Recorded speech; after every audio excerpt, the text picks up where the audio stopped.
Assalamualaikum warahmatullahi wabarakatuh.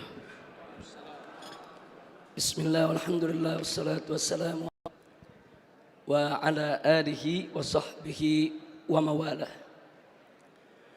Kepada para alim ulama, para kiai, para bini sepuh TNI maupun Polri-nya, wabil khusus orang tua kita Pak Tri Sutrisno, begitu juga Pak Saidiman yang barusan sudah luar biasa memaparkan pandangannya tentang ideologi Pancasila dan komparasi antara Pancasila dengan komunisme. Dan alhamdulillah di sini juga ada orang tua kami, Kiai Haji Muhammad Husni Tamrin, Kiai Haji Abdullah Syafiq, juga anggota pembina daripada majelis, anggota pertimbangan dari Majelis Ulama Indonesia, Kiai Haji Khalil Ridwan. Saya tidak ingin membuang waktu.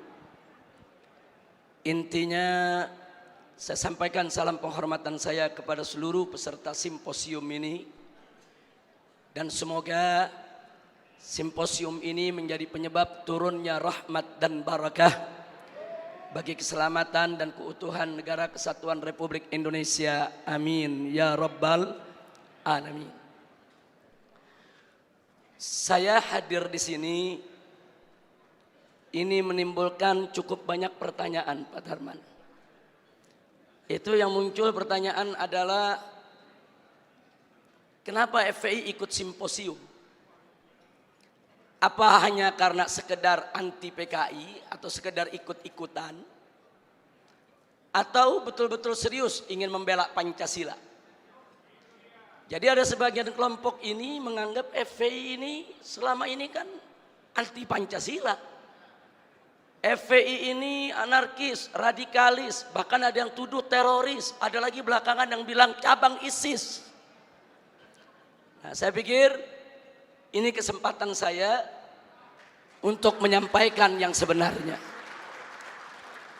Nah, baiklah ya ikhwan, para peserta simposium yang saya hormati semua.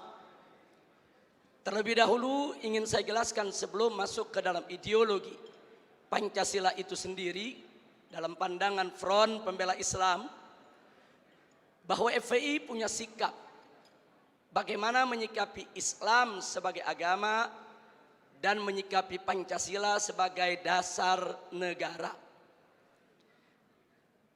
Islam adalah akidah, Pancasila adalah ideologi.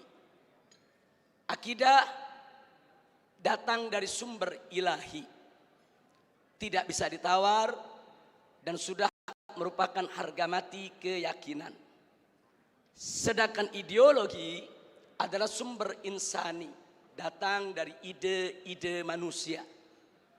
Nah, yang jadi persoalan di sini ingin saya garis bawahi, bahwa Islam sebagai akidah menolak semua ideologi yang bertentangan dengan ajaran Islam. Semua ideologi yang bertentangan dengan ajaran Islam. Nah, tinggal sekarang pertanyaannya, apakah Pancasila bertentangan dengan ajaran Islam? Andai kata Pancasila bertentangan dengan ajaran Islam, wajib kami sebagai umat Islam untuk menolaknya. Tapi manakala Pancasila itu tidak bertentangan dengan ajaran Islam, tidak ada alasan bagi kami sebagai warga negara Republik Indonesia untuk menolaknya. Nah, untuk itu di sini langsung saja untuk menyingkat waktu, perlu kita sama ketahui bahwa ideologi di dunia ini, apapun warnanya, apapun jenisnya, apapun bentuknya, tidak keluar dari tiga kelompok. Ideologi yang pertama adalah ideologi yang mengakui Tuhan yang Maha Esa itu ada dan berkuasa mengatur urusan dunia dan akhirat. Sedangkan yang kedua adalah ideologi yang mengakui Tuhan yang Maha Esa itu ada, tapi dia Tuhan yang Maha Esa itu untuk mengatur dunia. Bagi yang bersangkutan, Tuhan yang Maha Esa itu hanya untuk mengatur urusan akhirat saja, sedangkan dunia biar manusia yang mengaturnya. Sedangkan yang ketiga adalah ideologi yang tidak mengakui adanya Tuhan yang Maha Esa, apalagi mengakui kekuasaannya di dunia dan akhirat. Nah, tinggal pertanyaannya, Pancasila masuk kelompok ideologi yang mana? Untuk yang nomor 3 sudah jelas. Di sanalah bercokol, yaitu kelompok ateisme, kelompok komunisme, leninisme, marxisme, yang memang mereka tidak mengakui kekuasaan Tuhan Yang Maha Esa. Sedangkan kelompok yang kedua ini terkenal sekali, ini merupakan kelompok-kelompok sekuler sejati yang tidak ingin sama sekali menjadikan agama yaitu sebagai dasar pijakan di dalam mengambil kebijakan-kebijakan negara. Sedangkan yang nomor 1 ini bukan hanya sekedar mengakui Tuhan Yang Maha Esa itu ada, bahwa Tuhan Yang Maha Esa itu kuasa mengatur urusan dunia akhirat, sehingga segala kebijakan negara tidak boleh bertentangan dengan aturan-aturan yang datang dari Tuhan Yang Maha Esa. Dan alhamdulillah, kalau kita memperhatikan pembukaan Undang-Undang Dasar 1945, di sana ditegaskan dengan tanpa keraguan. Begitu juga ditegaskan kembali dalam batang tubuh Undang-Undang Dasar 1945 pasal 29 ayat 1, bahwa negara Republik Indonesia berdasarkan ketuhanan Yang Maha Esa. Dan pada pasal 29 ayat 2 ada jaminan dari negara bahwa tiap warga negara bebas untuk melaksanakan dengan keyakinan asing. Dengan demikian, bahwa sesuai dengan pembukaan Undang-Undang Dasar 1945 dan batang tubuhnya, bahwa Pancasila menganut ideologi yang pertama sehingga tidak bertentangan dengan Islam, bahkan harus diasuh dalam rawatan Islam. Jadi maksud saya diasuh dalam rawatan Islam, umat Islam sebagai mayoritas penduduk Republik Indonesia harus ikut secara proaktif, ikut serta di dalam menjaga Pancasila, merawat Pancasila, memelihara Pancasila. Jangan sampai Pancasila ditafsirkan dengan aneka ragam penafsiran yang diselewengkan. Nah, mudah-mudahan umat Islam seluruh Indonesia bisa memahami ini dan bisa ikut serta dilibatkan untuk menjaga daripada peninggalan para founding father selaku pendiri alamin. Nah baik, dari sinilah ingin saya katakan, saya tidak sepakat. Sekali lagi terlebih dahulu saya sampaikan, saya tidak sepakat kalau ada yang mengatakan Pancasila itu pilar negara. Karena dalam Undang-Undang Dasar kita, Pancasila itu adalah dasar negara. Andai kata ada kelompok-kelompok yang tetap ngotot, ini bukan sembarangan pihak.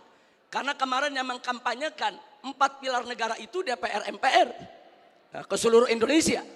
Nah, karena itu saya katakan, andai kata pun 4 pilar negara itu sebagaimana yang mereka sampaikan, yaitu Pancasila, kemudian juga ada Undang-Undang Dasar 1945, Bhinneka Tunggal Ika dan NKRI, seluruhnya tetap harus berdiri atas dasar ketuhanan Yang Maha Esa.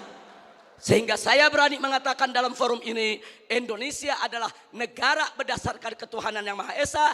Artinya bagi kami umat Islam, Indonesia adalah negara tauhid, bukan negara ateisme. Nah, ini sengaja saya ingin tekankan di sini. Walaupun tadi katakanlah Pancasila, UUD 45, Bhinneka Tunggal Ika, NKRI, mereka ingin jadikan sebagai pilar. Tapi jangan lupa bahwa sila pertama daripada Pancasila, yaitu ketuhanan Yang Maha Esa, itu merupakan sumber daripada sila-sila yang lainnya. Sila kedua, kemanusiaan yang adil dan beradab, itu semua bersumber daripada ajaran Tuhan Yang Maha Esa. Sila ketiga, persatuan Indonesia, itu juga bersumber daripada ajaran Tuhan Yang Maha Esa. Nah, kemudian sila keempat, kerakyatan dipimpin oleh hikmat kebijaksanaan dalam permusyawaratan perwakilan. Itu pun juga bersumber dari ajaran Tuhan Yang Maha Esa tentang musyawarah untuk mencapai seluruh rakyat Indonesia. Itu juga bersumber daripada ajaran Tuhan Yang Maha Esa. Jadi dasar utama republik ini adalah ketuhanan yang Maha Esa. Dan ketuhanan yang Maha Esa bukan pilar negeri, tapi merupakan dasar negara. Mudah-mudahan Allah memberkahi kita semua. Nah baik, selanjutnya. Kalau bicara tentang ketuhanan yang Maha Esa, saya selaku dai, guru agama, juru dakwah untuk umat Islam, maka saya tentunya punya persepsi sudut pandang yang tidak boleh keluar dari ajaran Al-Quran dan As-Sunnah. Karena itu bicara tentang ketuhanan yang Maha Esa, maka segala bentuk perbuatan dan semua jenis pemahaman yang bertentangan dengan nilai-nilai luhur ketuhanan yang Maha Esa tidak boleh ada di seluruh wilayah negara kesatuan Republik Indonesia. Yang oleh karenanya dengan tanpa ragu saya nyatakan di sini, segala bentuk perbuatan, apapun perbuatannya, apakah itu sihir, perdukunan, pemurtadan, riba, korupsi, miras, narkoba, judi, persinahan, pornografi, porno aksi, premanisme, pembunuhan, dan terorisme, semuanya bertentangan dengan nilai-nilai luhur ketuhanan yang Maha Esa, tidak boleh ada di Republik ini ya ikhwan. Karena itu kami dari FPI selalu melakukan penentangan dan perlawanan secara konstitusional terhadap segala produk perundang-undangan yang melegalkan minuman keras, melegalkan prostitusi, melegalkan perjudian, melegalkan segala kemunkaran, karena semua itu bertentangan dengan nilai-nilai luhur ketuhanan yang Maha Esa. Karena tidak ada satu agama pun di Indonesia, tidak ada satupun agama di Indonesia, bukan hanya agama Islam, seluruh agama yang menghalalkan perbuatan-perbuatan munkar yang kita sebutkan tadi. Sihirnya, perdukunannya, ribanya, korupsinya, mirasnya, narkobanya, judinya, semuanya diharamkan oleh seluruh penganut agama yang ada di negara kesatuan Republik Indonesia. Sehingga ketuhanan yang Maha Esa sebagai dasar negara Republik Indonesia sudah tepat dan harus kita bela bersama, kita tegakkan di bumi Indonesia tercinta. Nah kemudian semua jenis pemahaman seperti spilis, sekularisme, pluralisme, dan liberalisme sudah difatwakan oleh Majelis Ulama Indonesia sejak tahun 2005-2006 yang lalu, bahwa sekularisme, pluralisme, liberalisme bukan dari ajaran Islam, bahkan merupakan paham yang sesat dan menyesatkan. Sebentar, sebelum saya lanjutkan ada sedikit catatan, jangan menyalahpahami fatwa Majelis Ulama Indonesia. Yang dimaksud pluralisme di sini bukan pluralitas. Pluralitas sebagai keragaman, kebinekaan, keanekaan kita, perbedaan kita, suku, agama, budaya, bahasa, dan lain sebagainya, itu satu keniscayaan gak mungkin bisa kita tolak. Dalam ajaran Islam pun Allah Subhanahu wa taala menyatakan dalam Al-Qur'anul Karim, faqala ta'ala walau syaa rabbuka laja'alan nasa ummatan wahidah wa la yazaluna mukhtalifin. Allah nyatakan dalam Al-Qur'an, andai kata Tuhanmu menginginkan menjadikan kamu sekalian sebagai umat yang satu, Allah Maha mampu untuk melakukannya.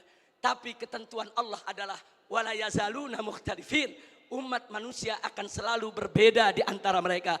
Jadi perbedaan, kebinekaan, keanekaragaman kita merupakan sunnatullah, keniscayaan yang tidak bisa kita tolak. Karena itu saya katakan di sini, saudara, pluralitas semacam itu tidak berbeda dengan ajaran agama Islam. Berbeda dengan pluralisme. Yang dimaksud oleh Majelis Ulama Indonesia, pluralisme di sini adalah mencampur adukan agama. Melarang satu umat beragama untuk mengklaim agamanya yang paling benar dengan tidak mengakui agama yang lain. Sedangkan dalam ajaran Islam, la ikraha fiddin, tidak boleh ada paksaan dalam beragama. Artinya saudara, dalam Islam ini biarkan seorang muslim meyakini agama Islam adalah benar, selain Islam tidak benar. Dan biarkan orang Kristiani meyakini agama Kristiani adalah yang benar, selain Kristiani tidak benar. Biarkan orang Buddha, orang Hindu, orang Konghucu meyakini bahwa agama mereka benar, agama lain tidak benar. Yang penting mereka tidak menghina dan mencaci maki agama lain, saudara. Artinya ini kebebasan orang berkeyakinan, kebebasan orang beragama, saudara. Nah karena itu pluralisme yang menyatakan umat beragama tidak boleh mengklaim agamanya yang paling benar. Tidak boleh yaitu mengatakan agama lain tidak benar. Ini adalah pemerkosaan keyakinan. Ini merupakan ajaran Islam. Nah, ini sekedar catatan yang dimaksud dengan pluralisme supaya tidak terjadi kesalahpahaman.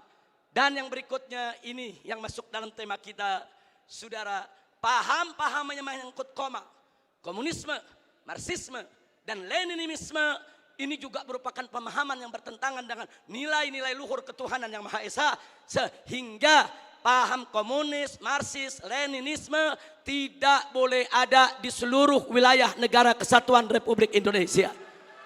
Karena itu saya barusan mendengarkan apa yang dipaparkan oleh Pak Saidiman, orang tua kita, sepuh kita, luar biasa, dengan usia yang sudah lanjut tapi punya semangat nasionalisme kebangsaan yang begitu tinggi untuk melawan paham-paham yang bertentangan dengan dasar negara kita, dasar ketuhanan yang Maha Esa.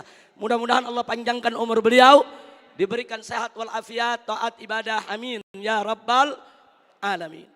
Nah, baik ya ikhwan, sekarang yang ingin saya sampaikan di sini, ada sementara pihak, maaf, kadang-kadang datangnya dari oknum pejabat sendiri, menina-bobokkan bangsa Indonesia dari kebangkitan PKI. Mereka mengatakan PKI sudah finish, PKI sudah selesai, PKI nggak bakal bangkit lagi. Itu cerita klasik itu, bohong itu, nggak ada itu PKI bangkit lagi, udah finish, udah selesai.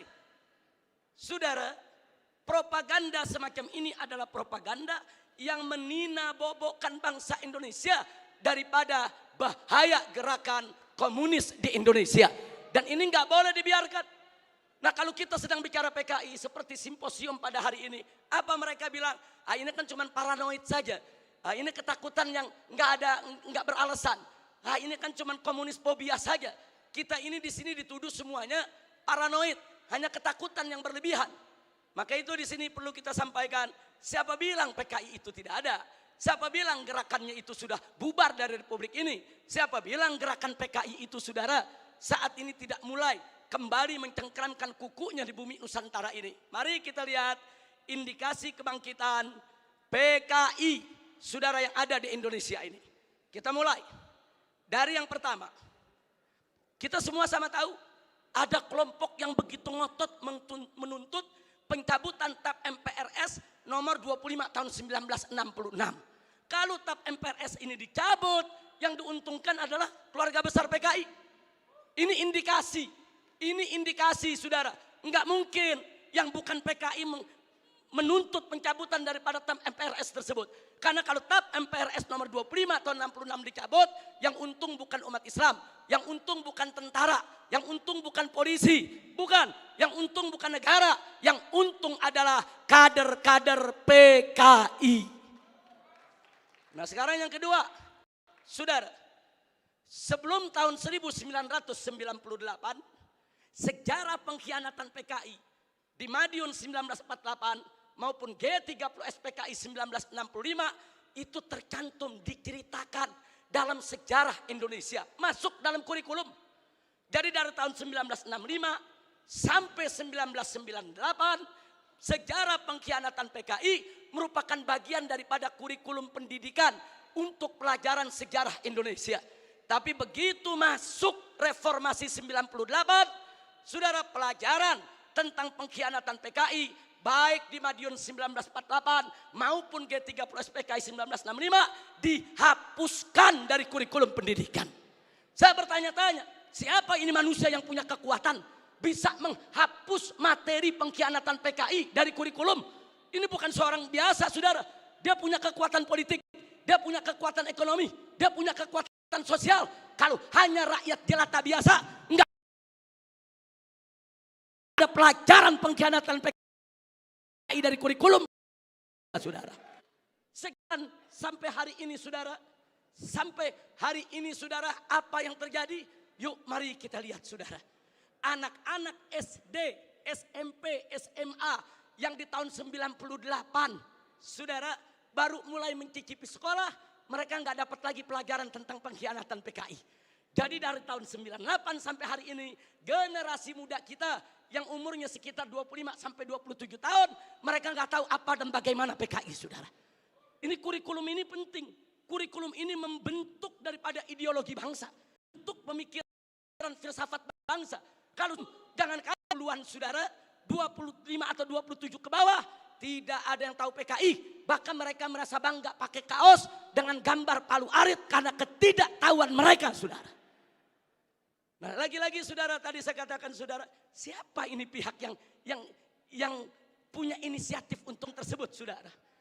Memperkenalkan kita begitu banyak buku-buku yang dikenalkan oleh Pak Tri tadi, semuanya buku bagus, Pak. Cuma yang jadi persoalan, buku-buku tersebut menjadi tidak efektif manakala tidak diajarkan di sekolah-sekolah. Buku tersebut menjadi tidak efektif manakala tidak dijadikan sebagai bagian kurikulum pendidikan Indonesia. Maka itu saya usulkan kepada simposium ini untuk kita bersama-sama mendorong sejarah pengkhianatan PKI 48 dan 65 harus dikembalikan dalam kurikulum pendidikan nasional Indonesia dalam materi sejarah Indonesia, saudara. Baik, sekarang kita lihat lagi, saudara. Yang ketiga, sebelum tahun 98, saudara, televisi nasional khususnya TVRI setiap tanggal 30 September selalu memutar ulang film tentang pengkhianatan G30S PKI. Hingga dari Sabang sampai Merauke, dari gunung sampai ke lembah, orang di kampung-kampung nonton film tersebut, saudara. Mereka tahu betapa biadabnya PKI, betapa zalimnya PKI, betapa pengkhianatan yang dilakukan oleh PKI. Tapi sayang sejuta sayang, setelah reformasi tahun 98 tidak ada satupun stasiun televisi sampai hari ini yang berani menayangkan kembali daripada film pengkhianatan G30S PKI, saudara. Ada apa? Siapa itu orang yang bisa nakut-nakuti televisi? Siapa itu orang yang bisa neken media televisi? Siapa itu orang yang menguasai media di kita punya negeri? Sampai media takut, nggak berani untuk menayangkan film itu kembali, saudara. Akibatnya 98 sampai hari ini anak-anak muda kita, saudara, anak kebiadaban PKI, saudara, di saudara, dari Sabang sampai Merauke se-Indonesia, saudara. Nah, ini fakta, ini merupakan indikasi kebangkitan PKI yang tidak terbantahkan. Omong kosong kalau ada mengatakan PKI tidak akan bangkit. Omong kosong kalau ada mengatakan PKI akan bangkit atau PKI ini sudah final, tidak akan bangkit lagi. Omong kosong, saudara. PKI sedang bergerak. PKI akan bangkit kembali. PKI akan melibas kita semua kalau kita tidak merapatkan barisan dari sekarang, saudara. Mudah-mudahan Allah menyatukan kita semua. Baik, yang keempat, langsung saja, saudara. Kita tahu dulu sebelum 98 ada Litsus, penelitian khusus bagi pejabat publik di Indonesia, saudara. Seseorang ingin jadi gubernur, ingin jadi kepala daerah, apalagi mau jadi menteri, saudara. Ada penelitian khusus. Siapa dia? Bagaimana ideologinya? Apa keterkaitannya dengan PKI, saudara? Kalau terbukti ada keterkaitan dengan PKI, apalagi mengusung ideologi PKI, tidak akan pernah dilantik oleh negara sebagai pejabat publik, saudara. Tapi semenjak tahun 1998, Litsus ditiadakan. Tadi Pak Tri sudah sampaikan kepada kita bagaimana mereka menjadi kepala daerah, menjadi gubernur, menjadi wali kota, menjadi anggota dewan, saudara. Masuk ke berbagai macam partai. Ini fakta, ini bukan sekedar cerita. Ini bukan khurafat, bukan takhayul, bukan dongeng. Tapi ini fakta yang kita hadapi. Nah, kemudian baik yang kelima, saudara. Nah, tadi sudah kita sebutkan putra-putri PKI keturunannya masuk ke partai-partai politik, masuk ke instansi lembaga-lembaga negara, saudara. Dan dari sanalah, saudara, mereka mempengaruhi kebijakan-kebijakan untuk keuntungan PKI. Baik, yang keenam, mari kita lihat lagi, saudara. Kita tidak boleh menutup mata. Sejak tahun 1998, begitu banyak buku-buku yang membela PKI. Dibagikan secara gratis. Dijual dengan bebas di toko-toko buku, saudara. Enggak, pemerintah kita enggak mampu untuk melakukan tindakan apapun. Real, fakta, saudara. Bahkan ada satu anggota dewan, pimpinan satu komisi di DPR RI, saudara, begitu bangga mengarang buku mengatakan dengan judul "Aku Bangga Jadi Anak PKI". Enggak sampai di situ, bahkan dia karang buku lagi dengan judul "Anak PKI Masuk Parlemen". Seolah-olah dia ingin meledek semua yang anti PKI. Manusia-manusia Indonesia yang anti PKI, ada urusan apa dengan kalian?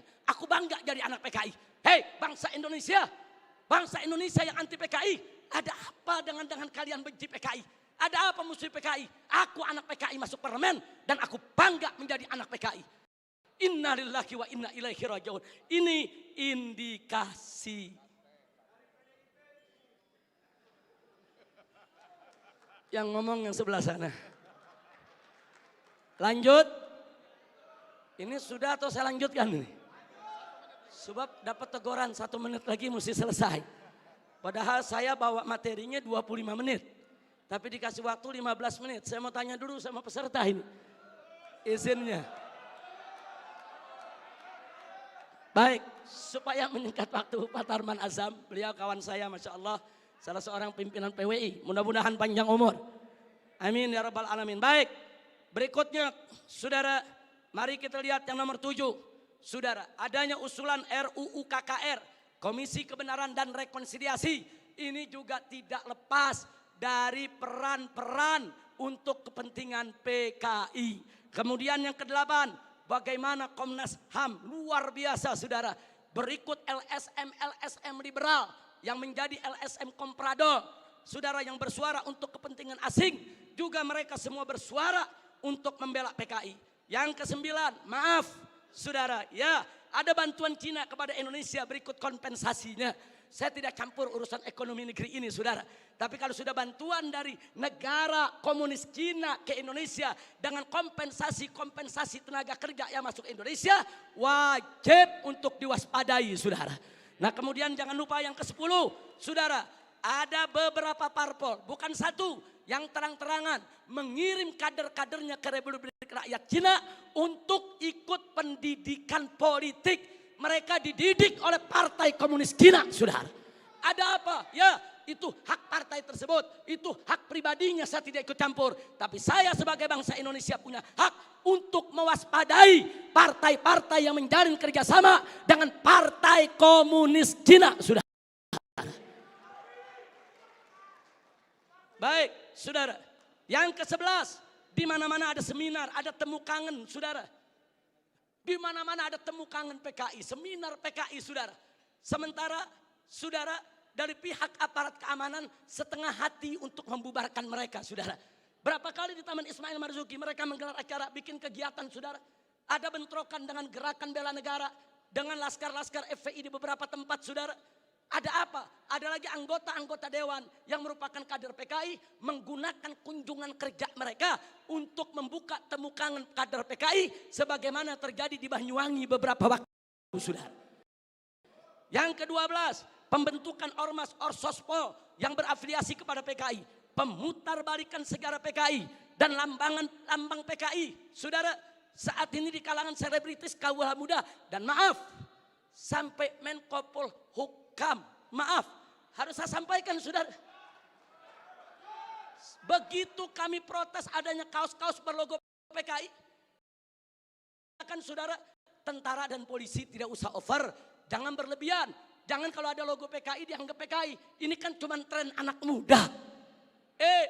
Logo PKI itu termasuk sosialisasi lambang PKI. Itu dilarang saudara oleh TAP MPRS nomor 25 tahun 66, dilarang juga oleh Undang-Undang nomor 7 tahun 27 tahun 99, dilarang juga oleh TAP MPR RI nomor 1 tahun 2003 dan dilarang oleh KUHP pasal 107 A, B, C dan D serta E saudara.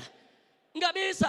Kalau itu sudah masuk larangan, seorang Menko Polhukam tidak berhak melindungi logo Palu Arit hanya dengan alasan itu adalah tren kaula muda, saudara. Takbir, Allahu Akbar, merdeka.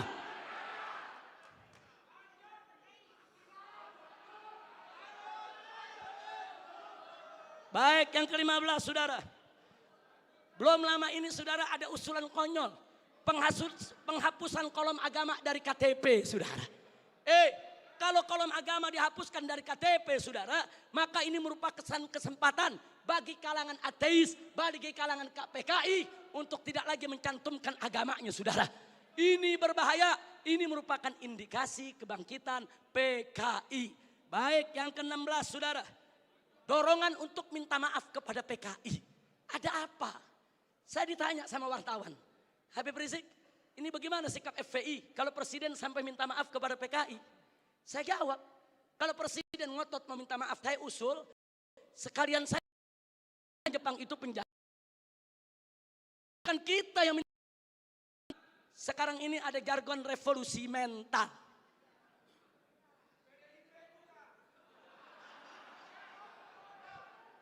Kalau yang dimaksud revolusi mental adalah revolusi akhlak, revolusi moral, revolusi budi pekerti, dari tidak baik menjadi baik, tentu kami dari FPI akan sangat-sangat mendukung. Tapi kalau yang dimaksud revolusi mental adalah membebaskan jiwa dari ikatan agama, membebaskan jiwa daripada aturan hukum Tuhan, sebagaimana yang pernah disuarakan oleh Karl Marx, sebagaimana di tahun 50-an pernah dikampanyekan oleh PKI. Ini jargon PKI dulu, saudara. Nah, kalau itu yang dimaksud, kami menolak istilah revolusi mental kalau hanya memberikan kesempatan kepada PKI untuk bangkit, ya kawan. 19, saudara, saat ini di beberapa karnaval, bagaimana tokoh-tokoh PKI, saudara, seperti Aidit, seperti Nyoto, saudara, itu dibawa-bawa, diusung-usung. Bahkan dalam karnaval peringatan HUT RI di Madura, saudara, di Sumatera Barat, kemudian di Jawa Timur. Ada apa kalau ini bukan indikasi kebangkitan mereka? Dan yang ke-19, saudara, maaf, beberapa waktu yang lalu juga ada simposium di Arya Duta. Saudara, ya tujuan pemerintah baik, dimonopoli oleh pemerintah, bagus tujuannya, saudara. Tapi sayang sejuta sayang, saudara, sium tersebut hanya menguntungkan kader bangsa Indonesia sendiri, saudara. Nah, karena itu, saudara, yang terakhir, yang ke-20, saudara. Yang terakhir, saya sedih, kecewa bercampur marah. Begitu saya saksikan di ELC, saudara, Indonesia Lawyer Club, di salah satu sebuah stasiun televisi, saudara, ada tokoh yang mengatakan korban. Kalau PKI itu korban, penjahatnya siapa? Kalau PKI korban, berarti penjahatnya NU, penjahatnya Banser, penjahatnya Masumi, penjahatnya tentara, penjahatnya Polri, penjahatnya negara, saudara. Nah, maka itu, saudara, ya kalau korbannya PKI berarti penjahatnya Nahdlatul Ulama NU. Berarti penjahatnya Muhammadiyah. Enaknya, saudara, umat Islam ini dianggap semua sebagai PKI, kita tidak terima. Kepada yang bersangkutan kalau ingin simpatik kepada PKI itu urusanmu. Tapi jangan coba-coba mengatakan mereka korban. Itu akan menyinggung perasaan jutaan umat Islam di Indonesia. Baik, saudara. Saya di sini tidak mau sebentar karena waktu sudah sebentar. Implikasi saya lewatkan dulu. Paling tidak apa yang saya sampaikan barusan itu merupakan sebab kenapa FPI ikut simposium ini, saudara. Nah, karena itu akhirnya langsung saja kepada poin terakhir, kesimpulan dari yang ingin saya sampaikan. Usulan FPI untuk simposium ini. Untuk simposium ini. Pertama, saya mendukung apa yang disampaikan oleh tadi Bapak Tri Sutrisno. Saudara, ayo kita kembali kepada Pancasila dan Undang-Undang Dasar 1945 yang asli, yang dijiwai Piagam Jakarta sebagaimana amanat dekret Presiden 5 Juli tahun 1959. Takbir, merdeka. Yang kedua, ini usulan boleh diterima, boleh ditolak, boleh suka, boleh tidak suka, tapi paling tidak usulan ini menggambarkan beginilah nasionalisme FPI selama ini yang dijaga. Yang kedua, tolak segala perbuatan dan pemahaman ideologi yang bertentangan dengan nilai luhur ketuhanan yang Maha Esa sebagai jiwa daripada Pancasila. Apapun ideologi, pemahaman dan perbuatan yang bertentangan dengan nilai luhur ketuhanan yang Maha Esa harus kita tolak, saudara. Termasuk pemahaman PKI, komunisme, ateisme, kemudian Leninisme, Marxisme, termasuk segala kemunkaran dan kemaksiatan yang bisa mengundang kemurkaan Allah sehingga bisa terjadi yaitu malapetaka dan musibah di negeri kita. Yang ketiga, tegakkan dan laksanakan TAP MPRS nomor 25 tahun 66, Undang-Undang nomor 27 tahun 99, TAP MPRI nomor 1 tahun 2003, dan KUHP pasal 107A sampai E. Karena itu kita serukan TNI dan Polri jangan pernah ragu. Anda semua punya payung hukum untuk menindak, menutup, membubarkan setiap kegiatan PKI di seluruh wilayah NKRI ini, saudara. Kemudian yang keempat, ada 5 poin, saudara. Tolak formalisasi rekonsiliasi dengan PKI. Saudara, saya punya cerita. Di tahun yang lalu, 16 Agustus tahun 2015, kami Ormas Islam itu melakukan long march yang diikuti oleh ratusan ribu umat Islam dari Senayan, Sudirman, Tamrin sampai ke Istana. Kenapa kami gelar itu parade tauhid? Kami dengar dari sumber yang sangat terpercaya bahwa Presiden saudara bermasukkan saudara item permohonan maaf kepada PKI di dalam pidato kenegaraannya. Kita melakukan demo-demo kecil dan puncaknya yaitu saudara di situ umat Islam sepakat meminta pada PKI nama negara umat Islam, saudara, dan seluruh bangsa Indonesia dari Sabang sampai Merauke kita turun ke jalan, lengserkan siapapun presiden yang membela PKI, saudara. Takbir, merdeka. Nasasi rekonsiliasi dengan PKI karena saya berbagi cerita. Sudah 2 minggu turun Polhukam dialog soal PKI. Saya tanyakan, apa betul Presiden tetap akan minta maaf kepada PKI? Beliau saat itu memberikan jaminan, Habib, Presiden tidak akan minta maaf kepada PKI. Kalau sampai saya menyetujui itu, beliau tunjuk pengawalnya di sebelah Kopassus. Ini anak buah saya, Kopassus akan tembak kepala saya. Nah, terus saya tanya lagi, saudara, kepada beliau, baik, tapi saya dengar Anda dapat tugas khusus dari Presiden untuk mencari formulasi rekonsiliasi nasional berkaitan dengan PKI. Nah, beliau jawab betul. Jadi beliau tidak menafi, saudara, betul. Saya dapat tugas bagaimana mencari formulasi rekonsiliasi kita dengan PKI. Baik, saya tanya, itu maksud rekonsiliasi itu apa, Pak? Tujuannya apa? Apa tujuannya? Oh, dikatakan supaya tidak ada dendam di antara kita, supaya kita hidup damai. Oh, kita tolak, saudara. Tidak perlu rekonsiliasi yang formal. Sebab, saudara, rekonsiliasi secara alami telah berjalan di tengah masyarakat antara PKI dengan bangsa Indonesia, saudara. Artinya hari ini seluruh kader-kader PKI, keturunan PKI sudah mendapatkan hak sosialnya, hak sipilnya, hak budayanya, hak politiknya, hak ekonominya. Mereka minta apa lagi? Mereka jadi pejabat bisa, jadi pengusaha bisa. Mereka udah nggak diganggu oleh umat Islam, saudara. Itu rekonsiliasi alami, saudara.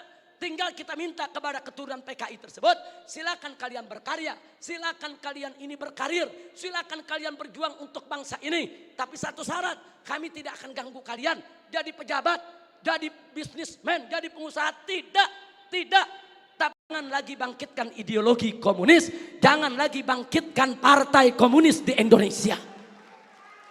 Nah, tapi sekarang mereka minta lebih.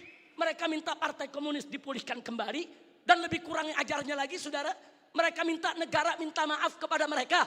Ini rekonsiliasi macam apa? Maka itu rekonsiliasi yang diformalisasi oleh pemerintah, saya khawatir ini akan membuka luka lama sejarah. Dan ini bisa membuka fitnah yang sangat berbahaya, saudara. Makanya tepat yang dikatakan oleh Kiai Haji Salahuddin Wahid, cucu daripada saudara pendiri Nahdlatul Ulama beberapa waktu yang lalu. Kalau presiden, pemerintah ini sampai minta maaf kepada PKI, akan melukai seluruh perasaan daripada warga NU. Dan saudara, lebih telak lagi yang disampaikan oleh anggota Dewan Pertimbangan Presiden, yaitu Kiai Haji Hasim Muzadi. Beliau sampaikan langsung kepada Bapak Presiden, kalau Bapak minta maaf kepada PKI, bukan hanya NU yang terlukai, seluruh umat Islam bangsa ini akan terlukai. Ini bahaya, ini negeri udah damai, udah tenang. Kita nggak ribut-ribut lagi soal PKI, saudara. Kenapa mau dikorek-korek lagi luka lama, saudara? Nah, karena itu, saudara, kalau ada usulan bongkar itu kuburan massal yang isinya PKI. Apa seluruh kuburan mau dibongkar? Kuburan kiai-kiai, santri-santri, saudara, umat Islam yang mereka sembelih, apa semua mau dibongkar? Apa semua juga mau dibangkitkan kembali, yaitu luka lama yang sudah ada? Ini pertimbangan tidak rasional, saudara. Karena itu kami dari FPI menolak formalisasi rekonsiliasi dengan alasan apapun, saudara. Tapi kami menerima kader-kader keturunan PKI saat ini dikembalikan hak sosialnya, hak ekonominya, hak politiknya, saudara. Kita terima, mereka bangsa kita, mereka saudara kita. Silakan hidup bersaudara berdampingan dengan kita. Dan mereka harus tunduk kepada Pancasila. Jangan lagi menghidupkan daripada komunisme. Sebagai penutup yang kelima, saudara, saya ajak semua yang ada di sini untuk menyerukan jihad konstitusional secara nasional melawan semua gerakan komunis dan neolib untuk selamatkan keutuhan negara kesatuan Republik Indonesia, saudara. Takbir, Allahu Akbar, merdeka. Itu saja yang bisa saya sampaikan. Hadirin Allah wa iyyakum ila siratal mustaqim. Wassalamualaikum warahmatullahi wabarakatuh. Waalaikumsalam warahmatullahi wabarakatuh. Luar biasa. Jadi nggak usah disusun makalah lagi ini. Ini kita perlu belajar sama Pak Kiai ini.